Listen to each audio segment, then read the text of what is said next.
chasse-passion. Pour certains, le massif d'Arc-en-Barrois est la référence en matière de battu au sanglier. Nous vous invitons à suivre François Gelé et sa compagnie de 30 traqueurs. Ensuite, nous visiterons François Cosson pour nous entretenir sur la fonction d'un président de société de chasse.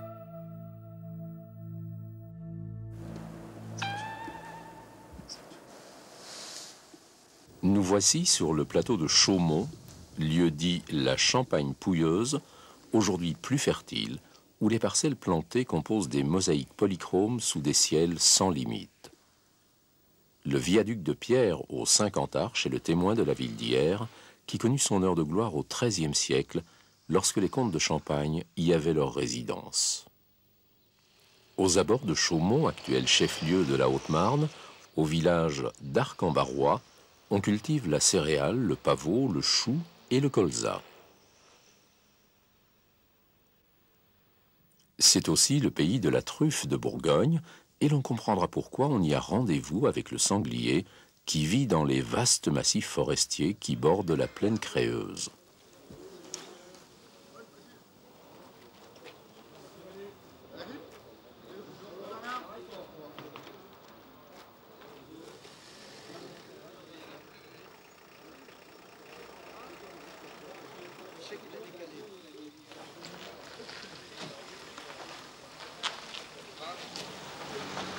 La météo, brouillard givrant, neige en fin de matinée, -2, -4, 1 à 3 degrés, vent du sud, puis d'ouest. Voilà la météo d'aujourd'hui. Je vous la lis. Demain, gelée, nuages, pas de pluie, -1, -3, vent du sud-ouest. Voilà ce qu'ils annoncent. Je pense que c'est pas ce qu'on aura. François Gelé règne sur cette forêt domaniale de Châteauvillain-Arc-en-Barrois qui compte près de 8000 hectares. Ce matin, il faut tout d'abord fixer les lignes des 50 placés, membres et invités du club de chasse de la Haute-Marne.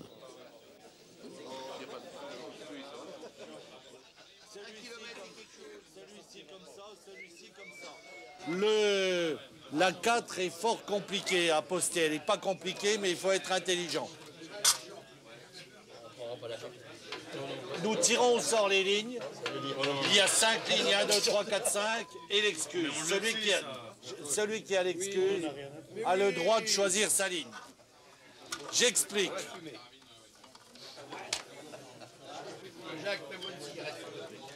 Ah, attention.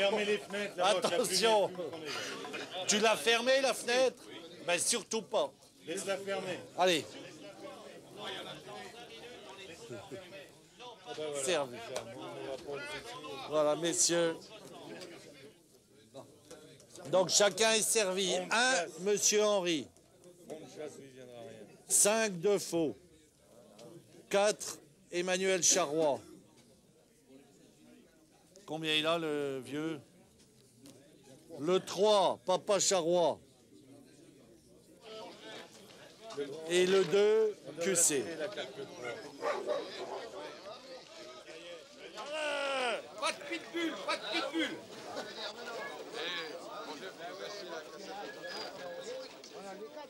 Pendant que les chasseurs vont se poster sur leurs lignes respectives, François profite encore de la chaleur du feu et se préoccupe du parcours de ses 30 traqueurs, conduits par Claude Bercane, garde-chasse.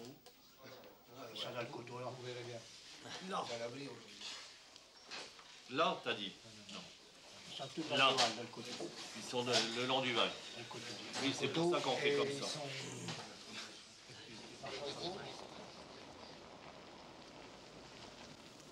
Vous en êtes où? On est en place. C'est posté? Tout est posté.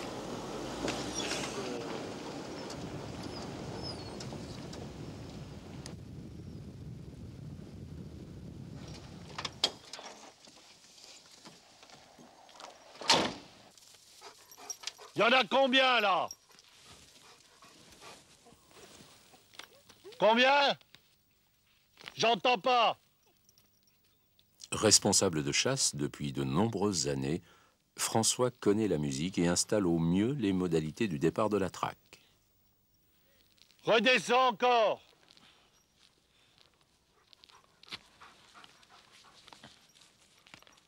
Va à peu près au niveau du chasseur. Bon, alors on est donc dans la forêt d'Arc-en-Barrois qui fait 8000 hectares. On chasse en battu le sanglier.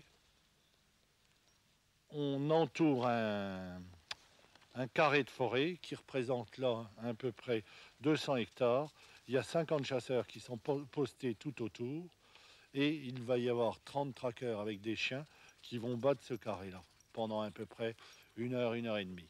Et le jeu consiste à faire sortir les sangliers de ce carré, les faire passer sur les lignes et de les faire tirer par les chasseurs. Et nous sommes plus ou moins au 4e week-end dans la saison. Nous sommes au 6e week-end de la saison. Et on prévoit d'en faire entre 12 et 15 cette année. Il y a un prélèvement de... Pour l'instant, 330 sangliers. On tire 60-70 sangliers par week-end cette année. C'est une année très forte d'abondance. Et il y a une surpopulation de sangliers cette année parce qu'on en avait laissé un peu trop l'année dernière. Et il y a eu une reproduction en 96 qui a été extraordinaire. C'est un grand millésime en sanglier l'année 96. Donc il faut qu'on réduise la population. Donc c'est pour ça qu'on a simplifié cette année les règles de tir. D'habitude, on ne tire pas les animaux femelles au-dessus de 50 kg plein. Et cette année, on tire tous les animaux isolés. On ne tire pas les suités et les grosselets quand on les reconnaît. Mais sinon, on tire tous les animaux parce qu'il faut baisser la population.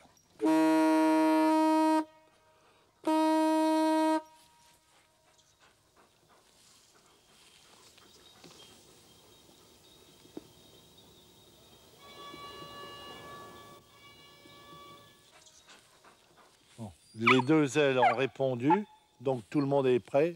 On peut y aller.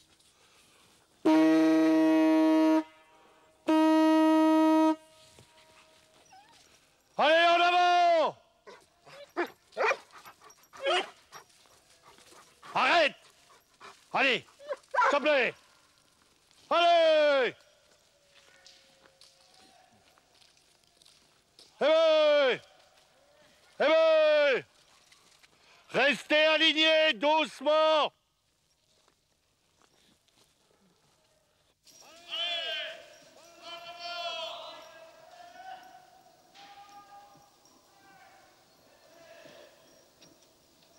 Rassembler les chasseurs, organiser la chasse et en assurer le bon déroulement en toute sécurité. Aujourd'hui, il y a une quarantaine de traqueurs, ce qui est beaucoup et très important. Mais la journée est belle. Les gens qui traquent ici sont des gens qui viennent bénévolement pour passer la journée à la chasse, bien qu'ils ne chassent pas puisqu'ils ne sont pas armés. Ils sont simplement équipés d'un bâton et ils viennent avec leurs chiens pour promener leurs chiens et nous faire courir les sangliers. Et on a des teckels, des corneaux, des bassets fauves de Bretagne, des phoques et même des labradors. Le labrador qui sert d'habitude à la chasse au canard qui est là utilisé pour chasser le sanglier. Allez! Allez! Max! Un chien avec l'homme, c'est une espèce d'histoire d'amour. Appuyez à droite, appuyez à droite. Et puis ensuite de complicité. C'est dommage qu'il n'y ait pas une horde de cerfs. Hein. Voilà, là on arrive dans une vallée, une ancienne vallée glaciaire, c'est un ancien lit de rivière qui partage là la forêt en deux. Et dans laquelle ont été aménagées des cultures à gibier. Max! Quand ils ont fait 2 jours de chasse, samedi, dimanche, ils sont suffisamment fatigués les 5 jours qui restent pour se reposer et se refaire une santé. Hey! Qu'est-ce que tu as trouvé?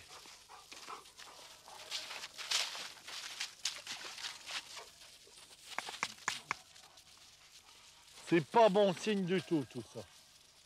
Eh ben!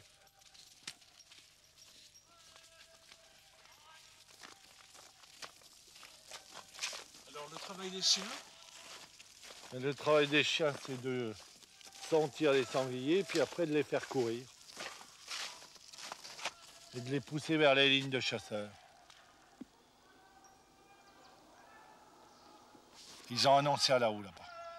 Attention, attendez!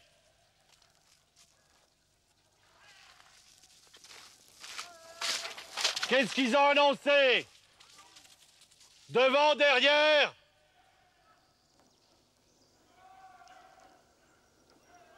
Demande-leur si c'est devant ou derrière.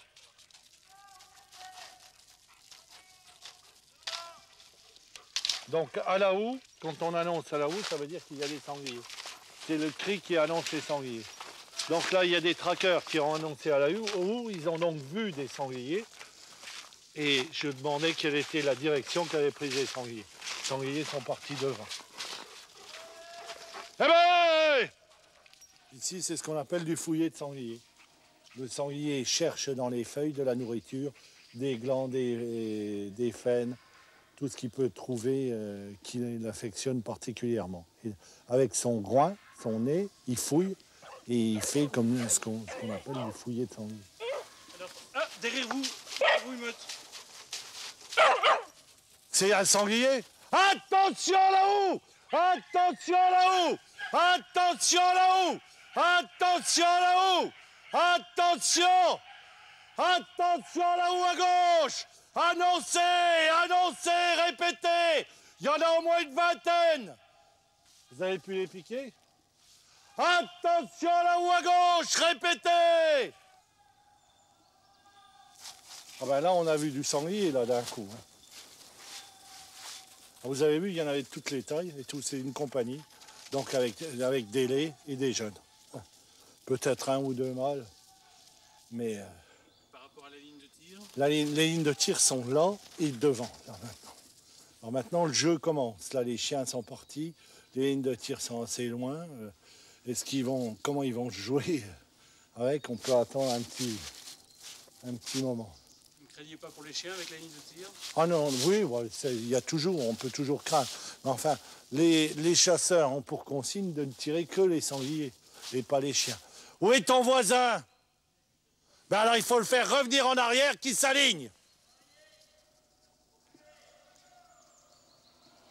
Bon, ils doivent être au ferme sur un petit. Ils ont dû en attraper un petit. Attendez là! Hey!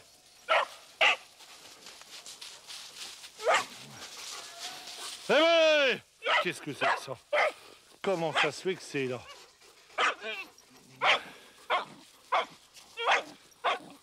Ils l'ont attrapé. Ils ont attrapé le pauvre petit sanglier et ils le bouffent. Arrêtez! Major! C'est toi qui es décalé. C'est toi qui es décalé? Il y a une compagnie de sangliers qui vient de monter, hein, là, qui est devant vous. Elle n'est pas sortie puisqu'elle n'est pas tirée. Attention là-haut! Attention là-haut! Attention là-haut à droite! Attention là-haut à droite! Répétez! J'ai l'impression que les sangliers sont en train de jouer avec nous, là. Ils tournent en rond et ils sont en train de nous passer dans le dos.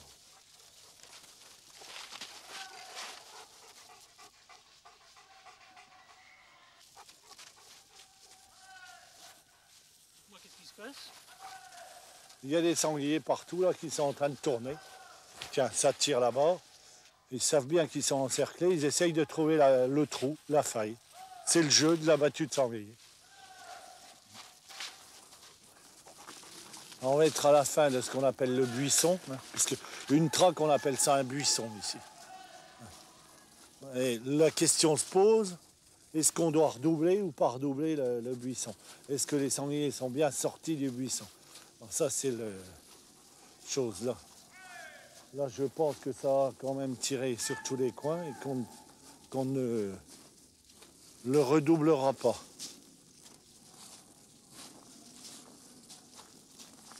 Mais ça va dépendre de ce qui va se passer dans les derniers 100 mètres.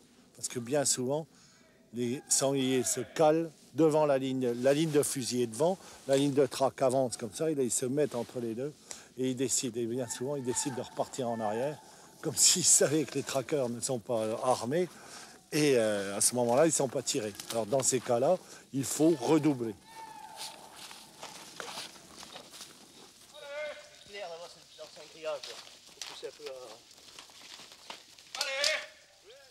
Allez, chope-le. Allez, tiens.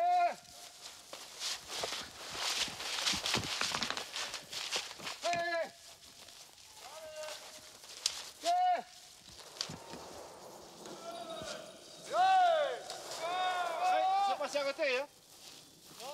Tu vas passer à côté? Allez! Attention, le voilà, le grand taillot, le voilà. Voilà, biche et fan qui sont là, qui vont passer, voilà.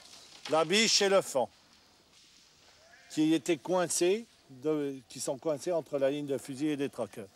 Et qui ont donc forcé en arrière. On ne les tire pas, c'est une chasse exclusivement. Non, et exclusivement aux sangliers. On ne tire ni les chevreuils, ni les cervidés. Tous ce qu'on appelle le gibier rouge, les chevreuils et cervidés, sont tirés exclusivement à l'approche. Et oui, je disais, l'intérêt de la chasse du sanglier, c'est que ça s'apparente au Kriegspiel, au jeu de la guerre, parce que c'est un animal fabuleusement intelligent et qui arrive à ruser avec les chiens et bien sûr avec les hommes. Comment sentent-ils la ligne de tir, comme vous disiez? Parce qu'ils ont un odorat exceptionnel.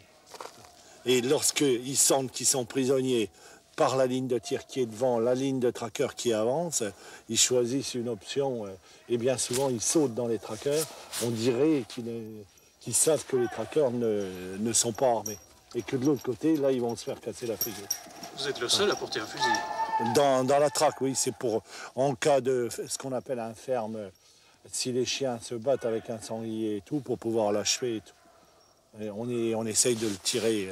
Alors, s'il y a beaucoup de chiens, bien souvent, ça se passe comme ça, on le fait au couteau. Et c'est pour ça qu'on a un grand couteau. Mais la carabine est aussi indispensable pour un problème quelconque et tout. Dedans. Mais je suis le seul. On est deux, hein, puisque la traque est très large. Il y en a un autre à l'autre bout qui a aussi une carabine. Pour s'il y a un incident quelconque. Après 2 bonnes heures de battue, les traqueurs atteignent la ligne des postés en bordure de forêt.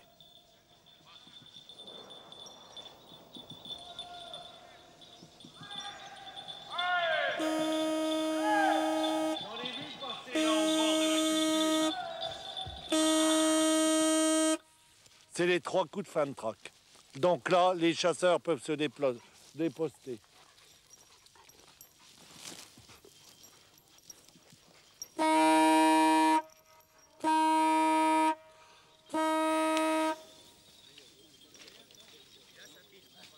Il faut maintenant gagner un second buisson.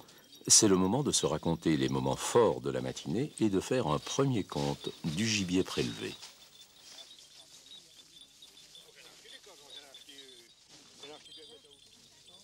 J'étais en ligne exactement à cette place, là que vous voyez derrière vous. Ouais. Vous avez entendu un gibier par C'était mené d'assez loin là-bas et en fait la bête est arrivée à 50 mètres devant moi là. Et par le travers, j'ai pu lui placer une balle correctement, avec un peu de chance. À quel calibre? C'est du 300. 300, c'est la Browning 300, c'est à mon calibre, la preuve. Voilà.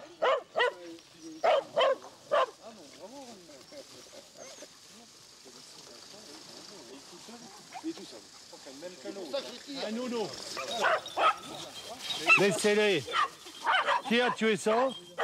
Qui a tiré la grosse? C'est numéro 7, je n'avais pas le nom. Ah, ça, c'est pas bien, alors. Non, c'est pas bien, mais c'est une réaction, je l'ai dit tout de suite, d'ailleurs, mon voisin l'a vu, c'est une réaction de peur. Il m'est venu, il était avec la bande, c'est le 3e, il m'est venu droit dessus, Et quand il m'est venu droit dessus, j'ai eu un peu, ça a fait, et je lui ai mis une balle comme ça, c'est vraiment la peur. J'ai eu... Attention à la peur. C'est une mauvaise conseillère. Vous l'avez vu, hein? Bon, Bernard, ça voit combien sortir, toi? J'ai eu peur. Sinon, j'aurais... Mais les chasseurs sont tous un peu toréadors. Président de chasse peut être un honneur, mais comporte de lourdes responsabilités. Discussion à bâton rompu avec François Cosson.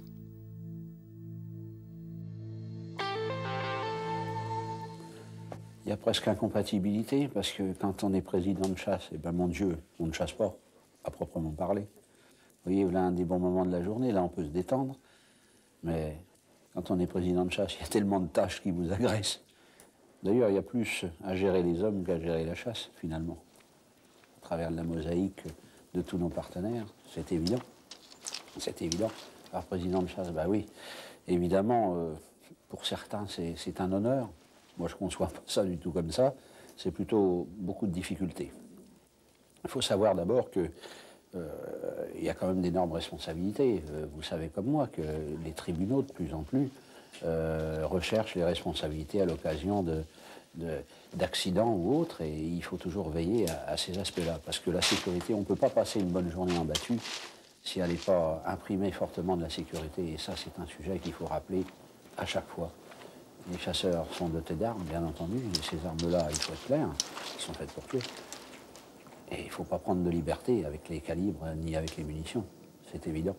Sur le plan juridique, ça peut être très simple, c'est un sujet pas très passionnant, mais qu'on peut aborder. Il y a deux façons de devenir président de chasse, ou bien alors on loue en son nom personnel un territoire où on en est propriétaire, on en est le patron, puisqu'on maîtrise la totalité du droit de chasse, voire du droit de propriété, et on prend quelques partenaires autour de soi, et on dirige, pas cette entreprise, mais ce groupe de chasseurs.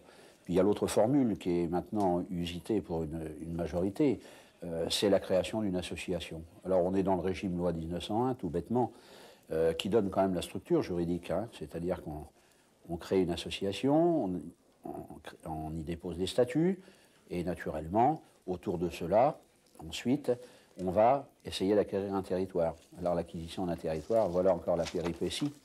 Et il va falloir louer un territoire ou des territoires pour arriver à constituer une superficie chassable correcte. Pour l'exemple qui m'occupe, l'association que je préside est locataire d'une forêt domaniale de 1000 hectares et à laquelle est ajouté 2 lots contigus qui sont des lots communaux. C'est-à-dire que notre territoire maintenant a 1300 hectares. Nous chassons donc sur 1300 hectares. Alors cette chasse est structurée, bien entendu, j'en suis le président parce qu'il en faut un. Ceci dit, je ne fuis pas du tout mon rôle, mais il faut des chevilles ouvrières, il faut des gens qui soient plus près des papiers, des rapports, forestiers, agriculteurs, fédération de chasseurs. Il faut aussi des hommes de terrain, il faut un secrétaire, il faut un trésorier aussi, parce que l'argent a son importance. Et c'est pas aujourd'hui qu'on dira le contraire. Les territoires maintenant se louent par adjudication, notamment pour ce qui nous concerne, et il a fallu passer par la règle du plus 10 ans. Il a fallu donc mettre de l'argent sur la table. C'est quand même un budget, une société de chasse, fût-elle modeste comme la nôtre, parce qu'on n'a pas la prétention d'être une grande société, c'est quand même un budget important. Mais vous savez, le système il est perfide, parce que lorsqu'on vous loue la forêt, lorsqu'on est allé aux adjudications, lorsqu'on a mis le plus cher, puisque nous sommes adjudicataires, c'est nous qui avons mis le plus d'argent. L'honnêteté, elle aurait voulu qu'on nous dise, voilà monsieur, nous sommes, nous, gestionnaires forestiers, nous sommes chargés de vous mettre en adjudication ce bois qui est un bois d'État. Mais on vous prévient, voilà le cahier des charges. Notre objectif, il est tant d'animaux, 5 chevreuils, je parle au 100 hectares, 3 sangliers, un cerf. Combien vous me mettez d'argent? Mais ça, on ne vous le dit jamais. On vous dit, monsieur, mise à prix tant, monsieur un tel tant, monsieur un tel tant. Et on met le plus cher et on emmène le lot. Et après, on vient vous dire, bah dites donc, il faut limiter, il faut limiter, il faut limiter. Sans parler d'obligation de résultat, il y a quand même l'obligation d'une prestation. J'imagine, moi, que les chasseurs, à titre individuel, qui ne sont pas toujours animés du même point de vue que le mien, viennent quand même chercher une prestation chasse, un plaisir synégétique, qui naturellement est conduit par quand même une certaine quantité de gibier. Une société comme la nôtre ne pourrait pas imaginer avoir 33 partenaires et avoir un plan de chasse de 5 bêtes pour toute une saison. Je chasse 14 journées dans notre vie. Vous imaginez, ce ne serait pas tenable. Les gens partiraient. Auquel cas, bah, on ne pourrait pas remplir le budget associatif. Je suis de ceux qui ont perdu un lot de chasse avec mes amis il y a 6 ans. On y était très attachés. Je peux vous dire qu'un certain repas nous avions à discuter des adjudications futures a été empreint d'une grande tristesse. On avait perdu notre lot de chasse. On y avait perdu nos souvenirs. Nos souvenirs. Vous savez, souvenirs synégétiques. C'est important pour un chasseur. À tel endroit, il se souvient. Il a fait ci, il a fait ça, il a vu ci, il a vu ça. C'est ça. Et comme ça. À l'idéal, cher monsieur, ce serait de toucher le gros lot au loto, un très gros loto, et de maîtriser une forêt à soi. En disant, mais c'est... Non, on divague. Être président de chasse, mon Dieu, quel honneur. Non, c'est pas un honneur. C'est surtout une lourde responsabilité. La chasse au sanglier en Moselle fera l'objet de notre prochaine émission. À bientôt dans Chasse Passion.